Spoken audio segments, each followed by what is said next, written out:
for your patience. We're really excited though to get started, just waiting for one more TA to come in from the waiting room.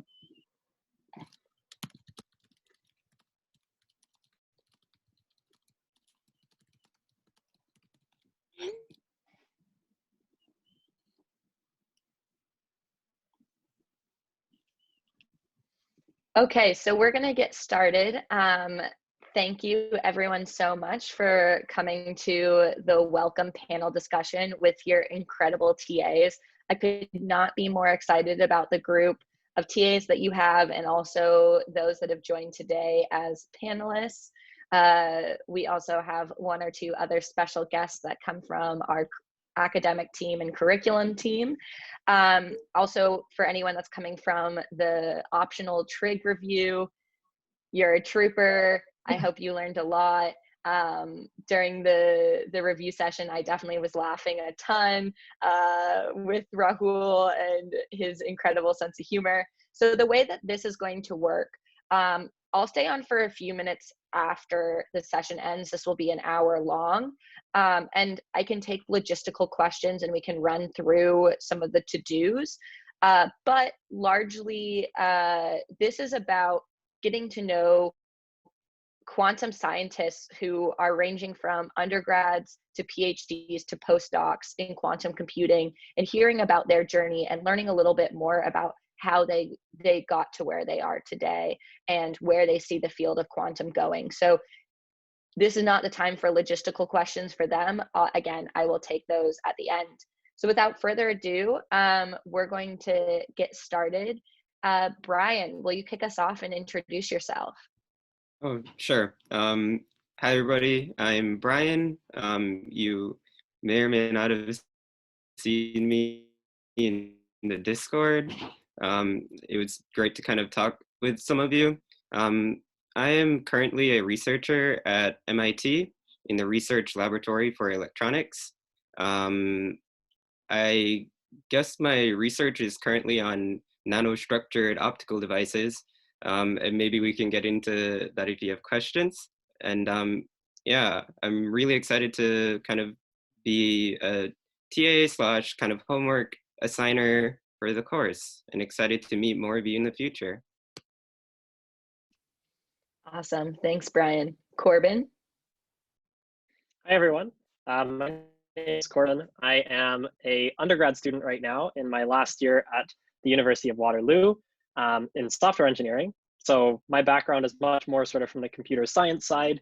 You know, quantum computing often has a lot of physicists in it, but it's certainly expanding. It's a very cross-disciplinary subject, as I've learned, and that's part of why I enjoy it so much. I am currently on an internship at a quantum computing startup called Qubit, which works on neutral atom computers. Again, maybe we'll get to that at some point.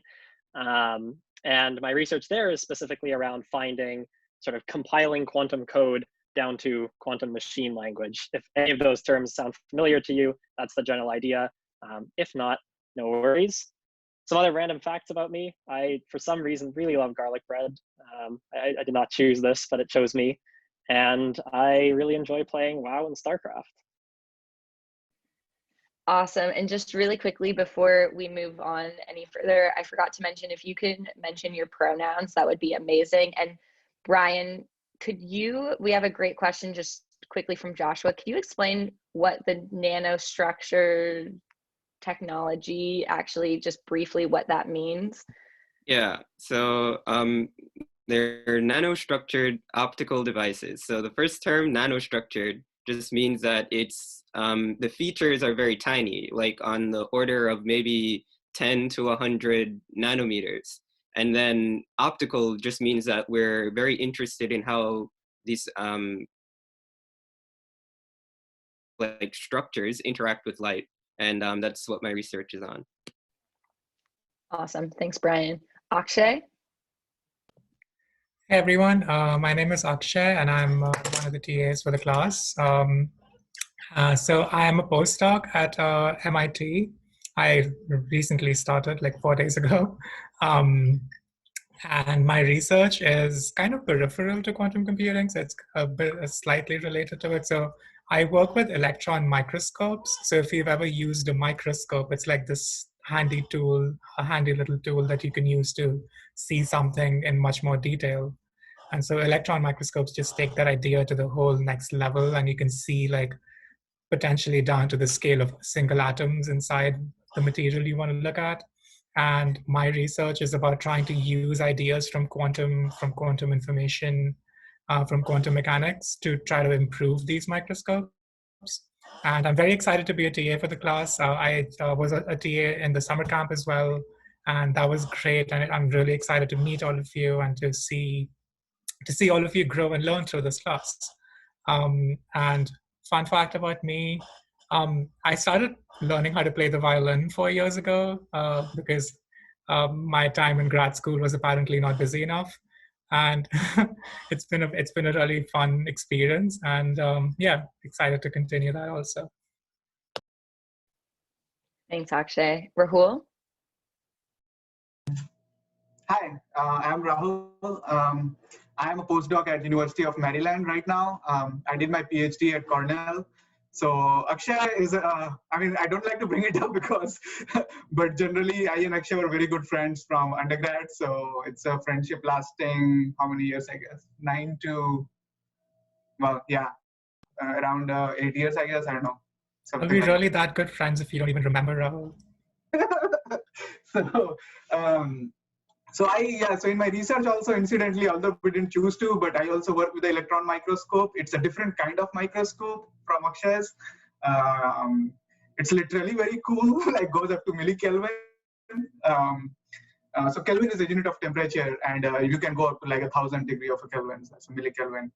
And we also resolve features at nanoscale. So I like to always point out what a nanoscale is, because your hair is roughly 100 micron thick, and if you're not losing them like me, then it might be like 1 micron thick. But so it's usually of the order of 10 to 100 microns. Microns is 10 to the minus 6 meters, and what Brian was talking about is 10 to the minus 9 meter, which is nano. So if your hairs are 100 microns, then they are 10 to the minus 4. So you need to go 5 orders of magnitude below that, which means 100,000 times thinner than the thickness of your hair is basically a nanometer. So Brian makes those devices. I and Akshay can have capability to look at such scales. Anyway, so that was what I did at Cornell, looking at electrons at those scales, what they do, how they dance about. And then I realized that I didn't grow any materials, so I have to like depend on others. So I realized it's good to learn to grow your own food, So I came to University of Maryland, where I tried to grow quantum materials. And the relationship with quantum computation is kind of a far-fetched one, but we hope to grow materials which can at some point be useful for quantum computation. So yeah, that's the goal, grow more fancy superconductors and stuff like that. So Awesome. people mention fun facts. So again, like in line with Akshay, I have been trying my hand at music as well. So like trying to learn some guitar right now. So Great. Thanks, Rahul. Aziza? Hi, I'm Aziza. I'm a first year grad student at MIT. I'm working on superconducting qubits.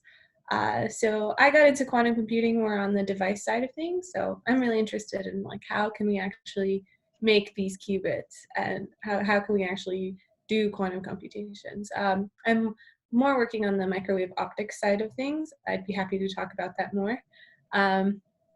Yeah, I got into quantum. Like, I'm so jealous of those of you taking this class, because like if I had been exposed that early, like I don't, who knows what I would be doing now. Maybe this exactly, I don't know. The earlier exposure makes a big difference. But so I like read an article about it sophomore year of college, and I was like, wow, how can I learn more about this? And so I ended up doing research at different universities, working on different types of qubits, and I was like, I like the superconducting qubit the best, and so here I am. I am a fun fact. This is really lame when I'm gonna embarrass myself in front of 822 people, but I can sing the whole periodic table song from my memory. Do it.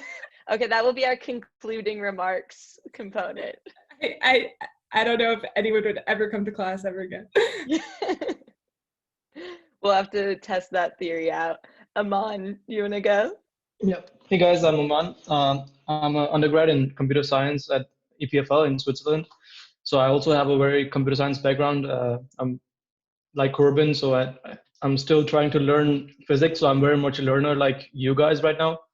And in terms of, I'm doing research in distributed machine learning. So for now, nothing to do with quantum computing, but I hope to do some research in quantum computing next summer, maybe.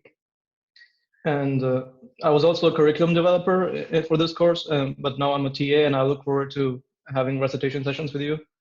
And a fun fact about me, yeah, so whenever I start something new, I really get into it. So recently I got into biking. So I bought a bike and I did a tour of the lake, which is in the Geneva Lake. That's like 180 kilometers. Yeah. Awesome. So we'll get started now. We have had a number of questions come in already that I'll start going through. And then if time permitting, we'll pick out some questions from the chat as well. So, and just so all of you are aware that's attending this call, there are more TAs that weren't able to make it today. So you, in your lab section this upcoming week, which we will be sending out information today, starting today about the lab section, you will get more information and be able to select which lab that you're going to be in. One question that we have from Christian that I really like is, what was the seminal point of when you fell in love with quantum computing? And kind of from there, where do you see yourself in, you know, the next 5 or 10 years? Tall ask to start. So I can start that off here. For me, I actually was in a somewhat unique position of also being introduced to quantum computing in high school, though it was not nearly on the same scale as this is. I attended a summer camp called the Quantum Cryptography School for Young Students, QCSIS, which is offered at Waterloo.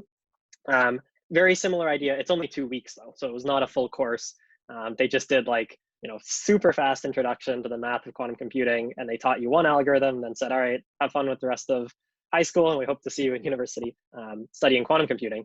And for me at the time, like QCSIS, I just found to be a ton of fun. Like I liked math in high school, and this was the first time I really felt like I was learning something really new and cutting edge, and that was relevant to what was, you know, being practiced by actual researchers out in the world. And as I learned more about it, I realized that actually quantum computing is particularly at this point in time, becoming less of just, and I say just, I don't mean to disparage it, but it's not just a research interest anymore. It's actually starting to move into the commercial world as well. There are some very potent applications for quantum computers that are still in the future, absolutely. But if they are realized, they could totally revolutionize a number of different industries. And I think it's this crazy potential of this one field that really drew me to it, and caused me to start, wanting to do more.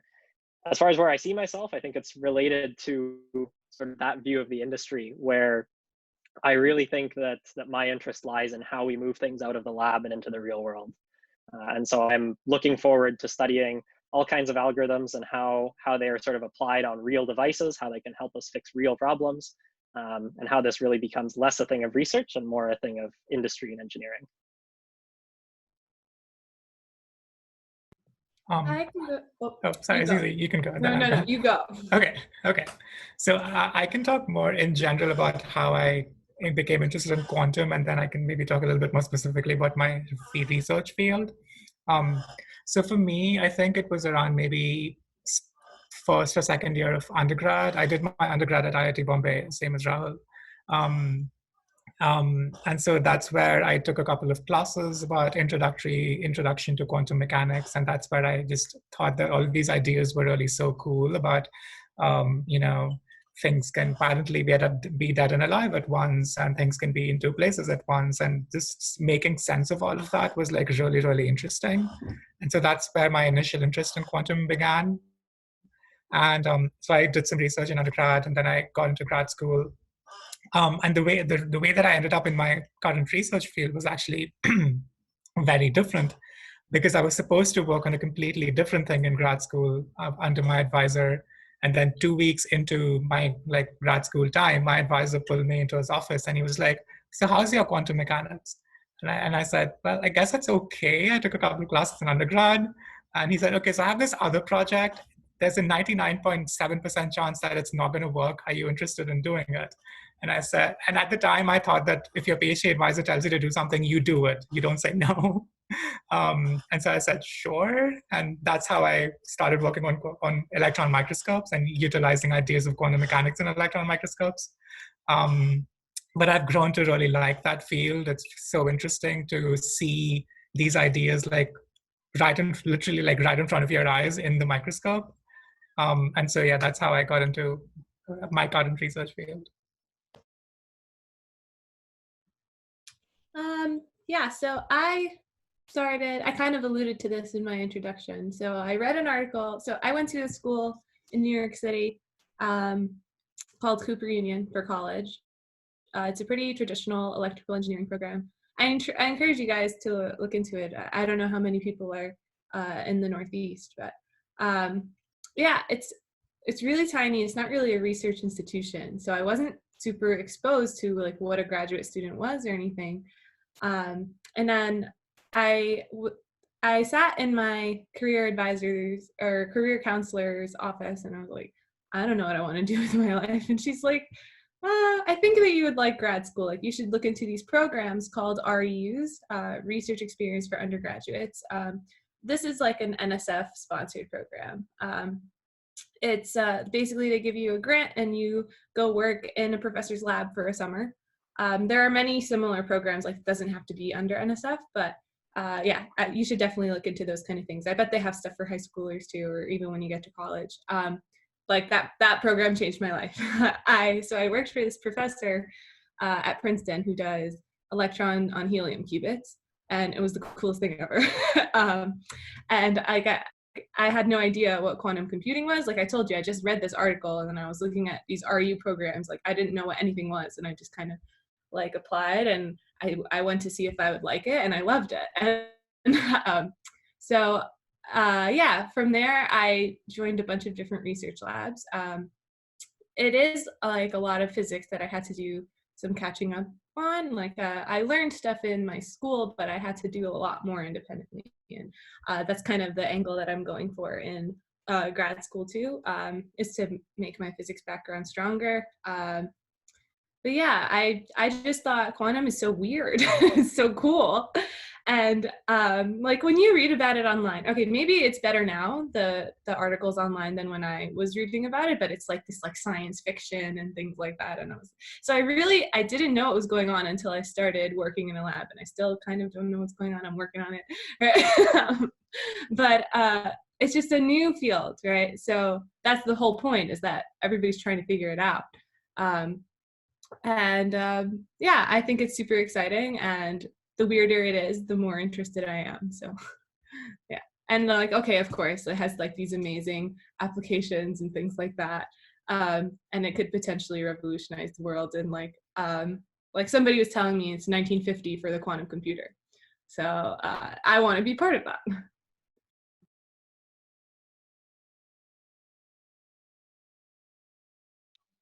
Yeah, I can go quickly. So when I was in high school, I was really interested both in computer science and physics. In physics, I read some books from Feynman on quantum electrodynamics, and I really, really enjoyed that. But I still ended up choosing computer science as my major in uni. So, but I was still in touch with the physics, so taking some physics courses and stuff like that. And when I found that there was a quantum computing association at our university, I joined them, and then I got exposed to so many different projects. Like, for example, there's an Entanglion game by IBM, which is a board game to get people introduced. So we started making an online version of that. So yeah, just some small projects like that, and just reading articles online and taking courses online. Like I didn't have the opportunity to do a full-fledged course like you guys, which I'm doing. So I had to learn from some online resources. and where I hope to see myself in 5 years, probably working. For now, I haven't started any research in quantum computing, so I hopefully can get some research opportunities this summer, and then continue from there.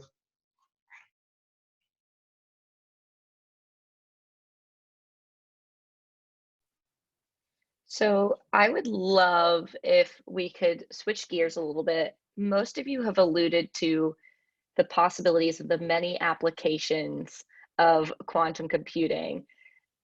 We know that these applications are still in the early stages, but I would love to hear from all of you, or as many of you as possible, on, if there are any applications that are already in the works, either through your own research or just what you've seen in the field, as well as, where you see quantum computing having a big impact. We have students that are interested in becoming doctors, or going into public health, or going into finance and cybersecurity. It would be great if you could just talk about some of these potential applications or applications already happening. I'll just mention something quickly because that's how actually I got started into quantum computation. So I didn't really look at the computations like starting. So the quantum part I looked was actually something known as a quantum key distribution. It's part of quantum cryptography. So that is one application where I feel that that there is a lot of potential, that if somebody is listening to your communications, you can really find them out. I think China has launched even a satellite, I think, for that particular purpose. I think that was last year, if I remember correctly. Yeah, it's as I said, slightly tangential to quantum computation itself, but quantum communication, quantum key distribution, where you encrypt your communication like WhatsApp chats so that other people don't listen to it, hopefully. Uh, and so if anyone listens, you will know. So I feel those applications, I think, so what my advisor used to tell me is that the military science is always 15 years ahead of the university science. So he very firmly believes that there are militaries in the world who are actually using this. I don't know. Yeah, I mean, that's one application I think would be big and would be coming like really soon. And as I said, there is already a satellite out there with, I think, a capability of handling, I think, around 1,000 entangled qubits. I mean, that's what I heard. Like, those are all popular science articles. I don't know of exact research, but there is a satellite by China. People can like look up if they want to. So. Yeah.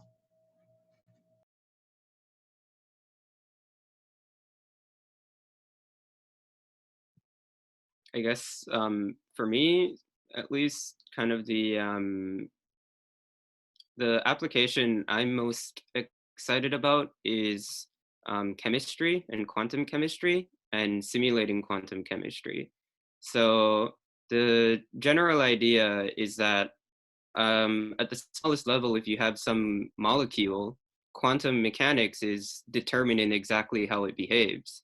But our regular computers are really, really bad at simulating this. So if we use a quantum computer to run these types of simulations, you can get really accurate kind of descriptions of the behavior of these very complicated molecules. This is like super important in like medicine, for example, where we're constantly developing new chemicals for different applications. And like one thing I kind of think about sometimes is the problem of protein folding, right? It's kind of a mechanism that's so central to all of biology and chemistry, yet we still don't know exactly how it works simply because it's so complicated. And my hope is that one day a quantum computer can help to solve this type of problem.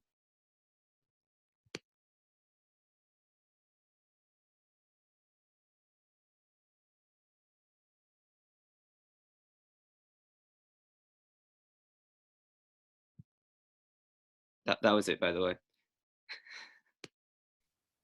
Thanks, Brian. Does anyone want to take a stab at this question as well?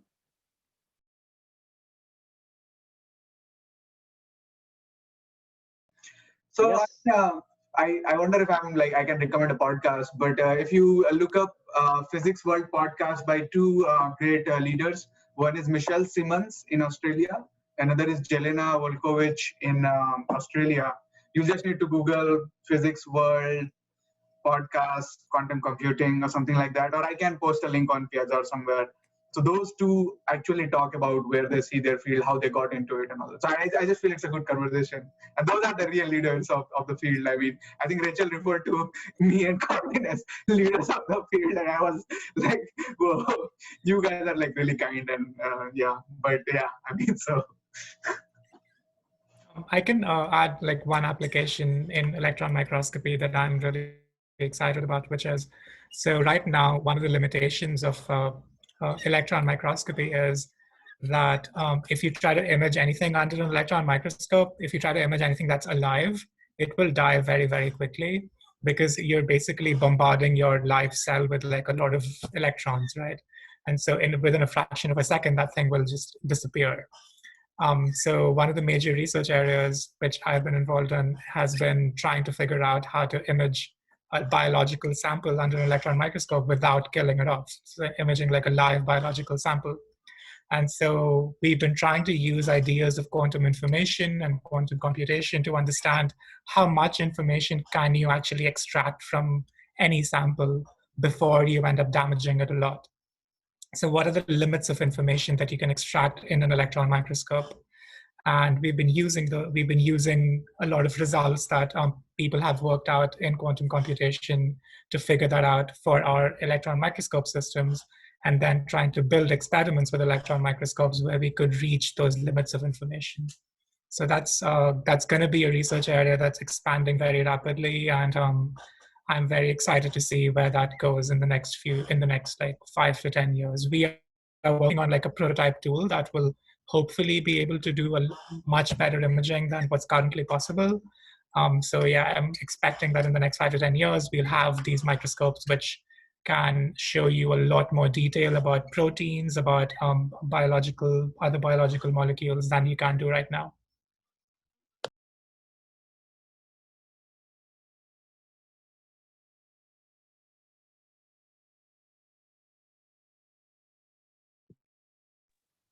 Okay, I want to switch gears a little bit. We'll be talking a lot more about the applications as the course goes on. And again, I do want to say, if any of these technical terms, don't make sense to you now, that's okay. Everyone is working on, very nuanced areas of quantum computing or quantum mechanics or, another field that is tangentially related. So, it's okay if you don't understand everything at this point.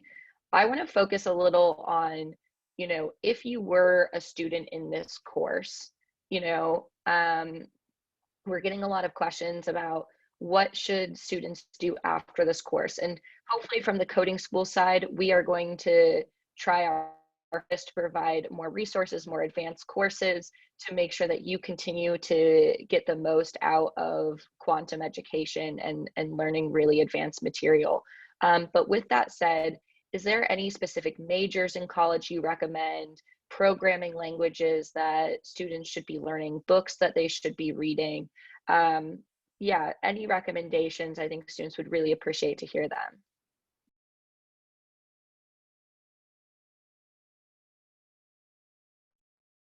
Well, I mean, as a former physics major at MIT, I would very strongly recommend you study physics. It's pretty awesome. And I think that if you tend to be the type of person that wants to really understand kind of the very fundamental, like kind of like building things from first principles or whatever, basically like kind of like building it from the ground up. And if you're the type of person who wants to like kind of approach problems from that sense, physics can be a great way to do this. And it's very important in quantum computing, right? Because I would say like right now in a lot of the research, maybe for a little bit more are physicists. And it's about trying to understand these complex quantum systems. So I recommend physics. So I came from electrical engineering. Well, I mean, quantum computing is super interdisciplinary, so you could honestly come from any angle. And like, there's this like emerging discipline called quantum engineering. I'm sure if you Google that, a bunch of stuff will come up. They're trying to define a new field for specifically what we're doing, and it will be a combination of like physics, computer science, engineering, chemistry. And so people are coming from each of those departments. Like a lot of universities have quantum institutes, and they are like, they include faculty from all these different departments, so like math, computer science, chemistry. It depends on the type of work you want to do, I guess. Like if you want to work on the devices, like I came from electrical engineering, and I want to and I'm like really working hard to get into the physics too. And like my project actually these days is like super like more on the physics research side. It's definitely something well, I'm trying to learn it. You know, it's like you can pick it up as you go. I think probably the best way to get into this is to do research in a lab at a university, maybe. Well, now there are definitely way more resources available online and things like that. So like, okay, so if you want to do devices, I guess like you could start from like engineering or physics, but if you want to do more like on the information or algorithm side of things, like I think that's probably more math and computer science. But we all have to know the same rules of quantum mechanics and stuff like that. Yeah.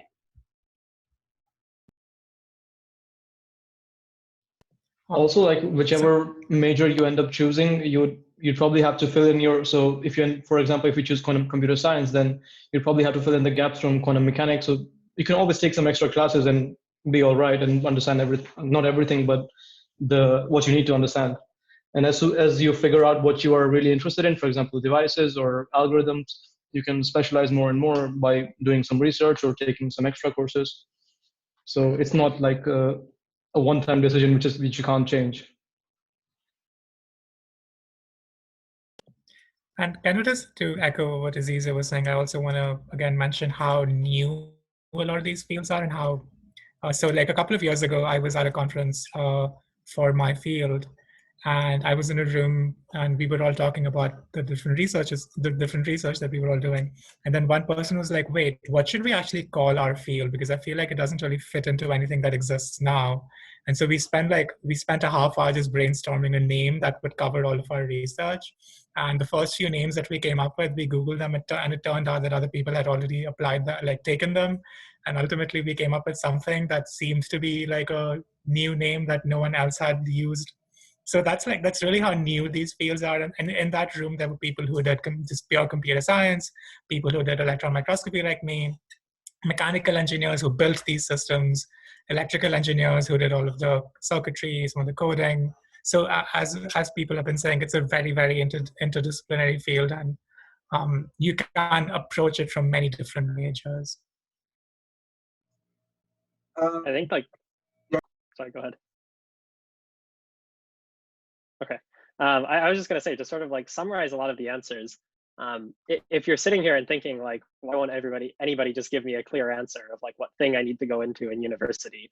The reality is like, it's a good answer. You can go into any of these things and really base it on your own personal preferences. Like if you also have a little bit of interest in programming, do computer science. Then you'll get some of the programming and you will equally as well be able to get into quantum computing. If you've always liked physics, go into that and you can also get into it. So there really isn't a right answer. That's why we're all sort of giving different perspectives and opinions on this. I really encourage people to just look within themselves and pick something that's interesting, because staying motivated and passionate about what you're studying is also really important. Actually, Corbin said precisely what I was going to say, is that you need to be somewhat grounded, especially if there are a lot of high schoolers in here. You know, I don't want them to be like, I am going to be a quantum computer scientist. That's not the career path, you know. Like, so, I mean, again, I'm sorry if I sound as a bit contrarian, but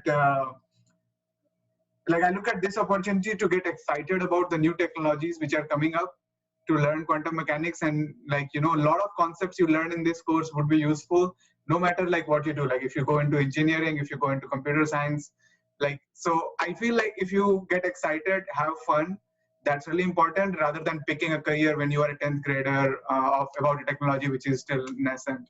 So yeah, just focus on your studies, and as Corbin very rightly said, pick what you like. And eventually, like after your like undergrad is over, then you want to know, you can pick whether you want to do research in quantum computation or whether you want to go into a job in quantum computation. That's the decision after the undergrad. And for majors, just do what you like. And as everyone said, you can pick whatever stream and you can still relate to quantum computing. So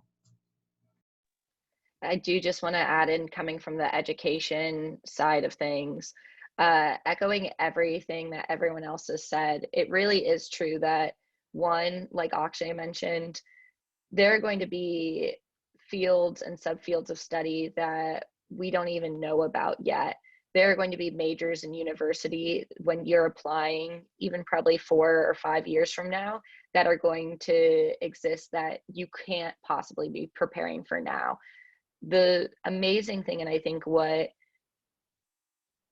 brings so many quantum scientists into this field, is the interdisciplinary nature. So, you know, any area you're focusing on, even if you are a humanities student, there's a place for you in quantum computing, especially in terms of the application. So definitely think there's a lot there. Delving a little bit more into the fact that many students are beginning their quantum computing journey for the first time in this course, which, as we all agree, is an incredible first step and something that we all wish we would have had when we were younger.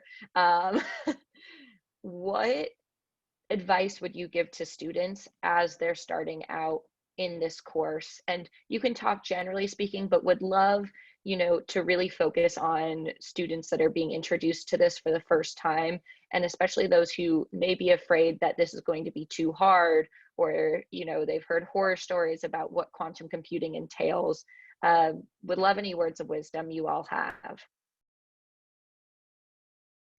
I could maybe speak from when I was starting to learn quantum mechanics. And so I was talking about how I, heard about some ideas of quantum mechanics and computing in undergrad. And then I got all excited, and then I picked up a book. I think it was one of the like standard textbooks that people use for quantum mechanics. And I opened a chapter and I was like, what is this? What are all these weird symbols? I don't get what any of this means, right? And so I think often, unfortunately, physicists and engineers often come up with a lot of fancy notation, which makes sense within the community, but to someone who's approaching it from outside, it's completely impenetrable. And so I would really encourage you. And so I would say that if you see that happening to yourself, when you start learning these topics, if you find yourself kind of getting lost in the notation, that's completely okay, and that's completely natural. It is just, the notation is kind of hard to get used to and get into. I would encourage you to focus on the ideas, and if the ideas are making sense, the notation can follow later. So I think the ideas that we are trying to convey through this class are much more, I would say, important, and the notation is one of the languages that we use to communicate those ideas. But if that language isn't completely, decipherable to you right from the get-go, that's completely okay. Yeah, just a small comment. Even after 20 years in this field, I mean, I remember like we are writing a review for a paper, and the notation part is still a sticking point for us. So I and another postdoc who is 2 years ahead of me, we both were trying to like solve an equation. It took us ages. It's still not solved. So I'm just saying that it's very natural, as Akshay said. So just saying that, yeah, don't expect, like you will be like experts.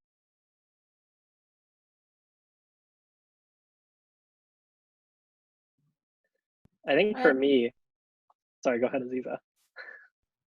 No, you go. Okay. I was just going to jump on, very similar to what Akshay said. I'm personally a very visual learner. So I like to sort of see what these things mean in terms of pictures, drawing stuff out. If you were in the trig review this morning, you already know this. I love drawing things, and that's sort of how I do math, right? For me, equations and notation is always like the very last step.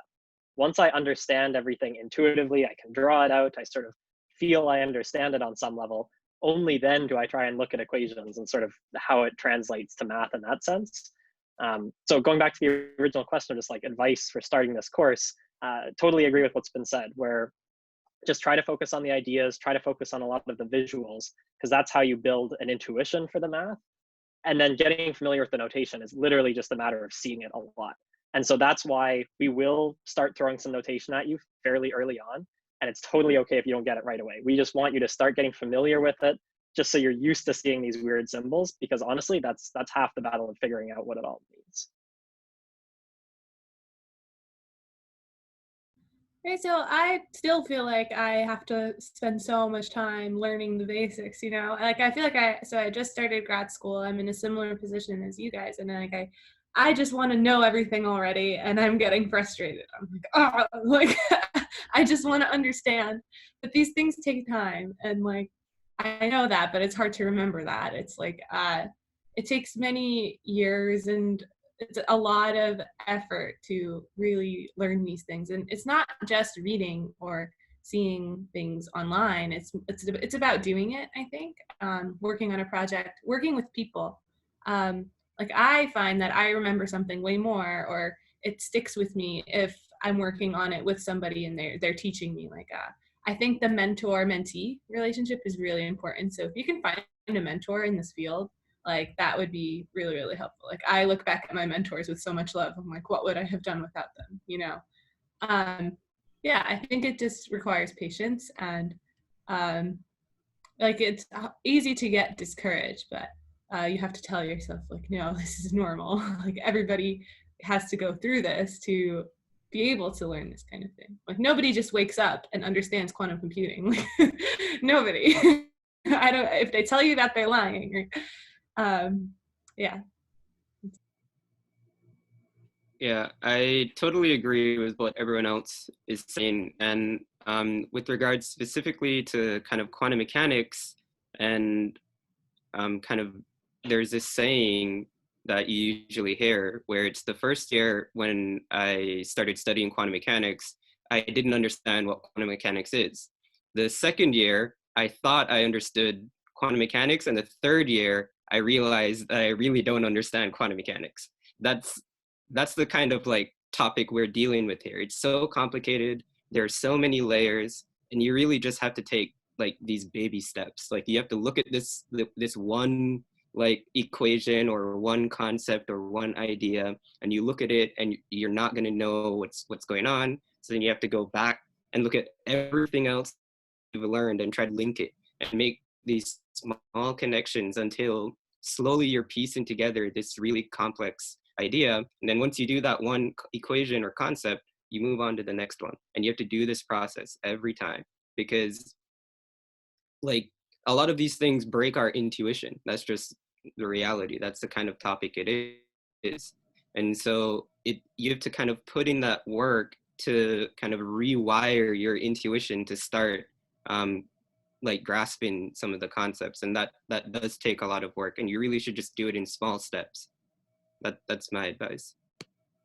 On that note, I just want to add that Einstein never believed quantum mechanics till he died. So you are in good company if you are having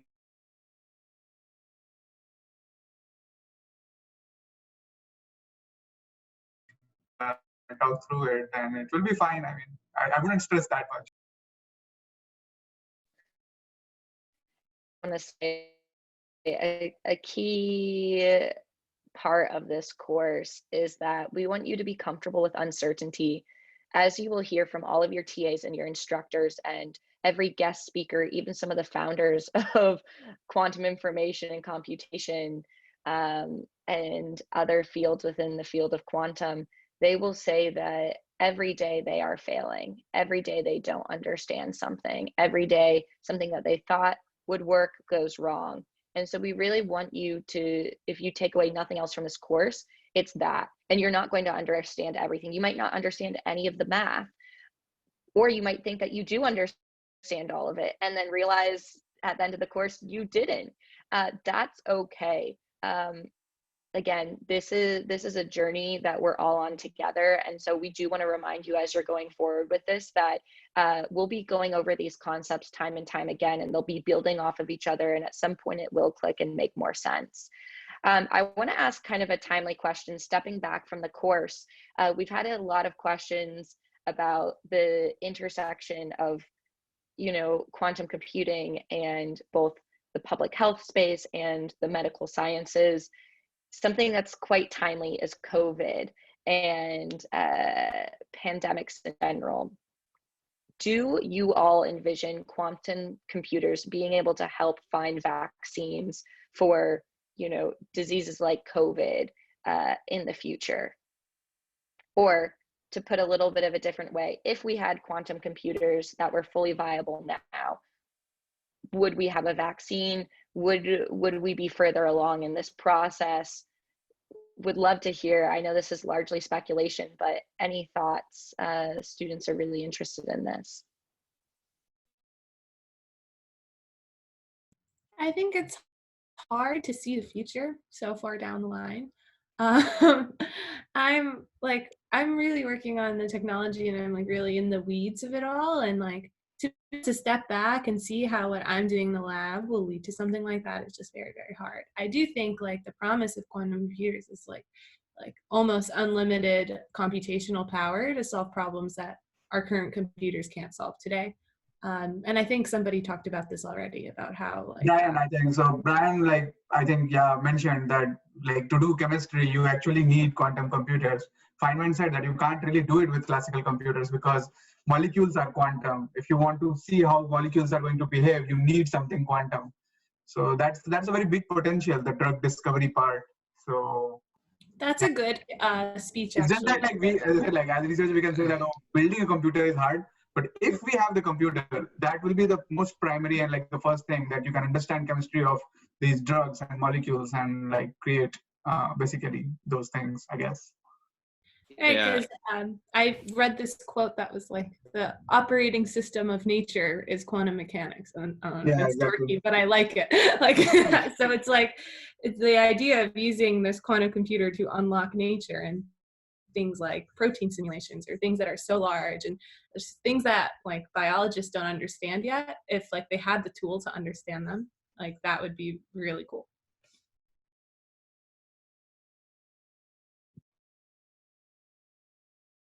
Yeah, and I mean, kind of like just expanding on this. So, what would a quantum computer be able to give us in terms of like medicine and predicting kind of these chemical reactions? It would be a simulation.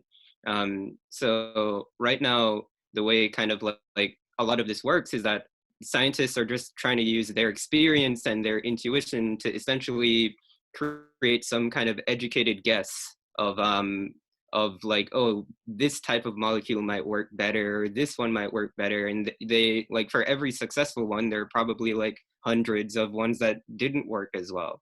What a simulation could do is really help us like suggest what type of structure might work best.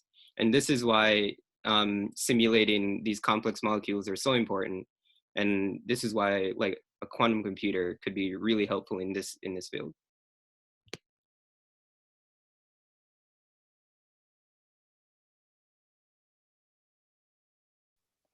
Okay, one of the final questions that we'll be asking right now, and to everyone on here, I know you've had requests to have separate the TA discussions and panels about all the TA specific research.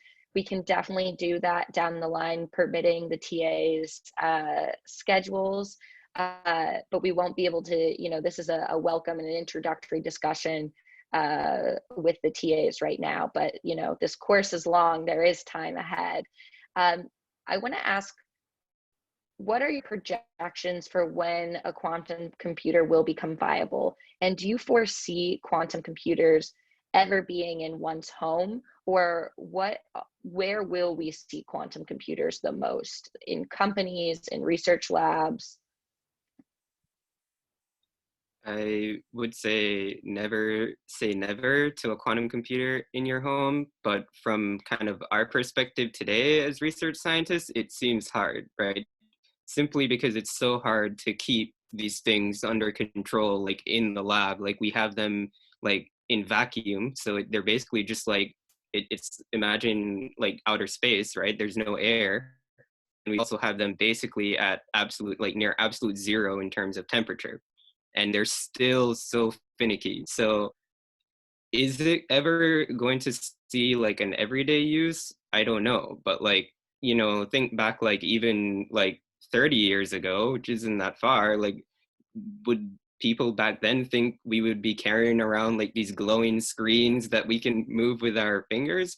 Probably not. They would probably say it's impossible. So it's difficult to say. I think the most kind of immediate direction is quantum computers as more of like a supercomputer type scenario where you use it for these specialized problems, but I wouldn't put it off I wouldn't like write it off entirely. Like, I mean, in science, like, we're kind of in the business of doing things that are supposedly impossible. So I don't know. Yeah, I mean, just the historical note about classical computer is kind of illuminating. I think 1980s, somebody from IBM, he has a quote that there is a world market for maybe 1 or 2 computers. So you can look it up, I guess. And the computers used to be the size of the room. When they would run, the electricity of the city will go out, and they would only use it for super important, like military applications or population related dynamics and like very important things. It would, like, if somebody said, oh, I want to play a game, they would like what the hell are you talking about? But it happened. And similarly for quantum computer, as Brian said, they would start as supercomputers for doing a very specific task, either communication or breaking a code or doing drug simulations. But who knows? I mean, if one of you creates a game like computer scientists like Corbin and Aman, then they will sell it to people to play games. I mean, I don't know. So, but having a real quantum computer. So October 2019, I would say, I mean, there are a lot of landmarks, and I'm sorry if I missed many of them. October 2019, there was an announcement from Google that they have reached what is known as a quantum supremacy. That I feel is really important. Why supremacy? What they mean is that they have solved a problem, a particular problem. It's not a general problem. They have solved a problem which would take a classical computer like really, really long, like impossibly long to do. So they have reached that limit, and that's one very important thing. And I think that's why there is all this excitation going around. And another thing is that a lot of people are putting a lot of money into it. I'm sorry to say that, but sometimes money is important for these kind of research. Like, money went into silicon, and these Bell Industries and others developed a lot of things. So Google, IBM, and they are very willing to invest long term. There is a very good stream of money coming in. So, and listening to the podcast, which I mentioned earlier, I would put the date around like 15 to 20 years probably. We'll at least start, like, so as Brian said, we'll definitely have quantum supercomputers. And my PhD advisor would say that military already has it, although, so. Yeah, I think, like, just to add on to this, we're at the beginning of a very long journey. Someone said before the analogy to classical computers, where we are sort of in the 1940s or 1950s of where classical computers were. I really think that's a good way to look at it, where it's just, this is a new technology. We're really just trying to get it to work at all right now, and that's what all of us are working on. But as soon as we do have it working, it's so hard to predict what happens after that, right? Maybe it sees some kind of crazy explosion just like classical computers. Maybe it doesn't. Maybe it takes 10 times as long. Maybe it happens in half the time. I think, there are a lot of predictions out there that you can find on the internet. But the reality from the research community, I think, is just that it's too hard to predict very far out. But what keeps us all excited is just that we do feel like we're at the very, very early stages of something that's going to grow somehow. And that's what we're also excited about, is seeing where exactly that goes. And then, because we only have a few minutes, but this is a question we've been getting a lot, so if one or two of you can answer, that would be great. What is the relationship between quantum computing and machine learning? I would let a computer scientist say, but I would generally say nothing. But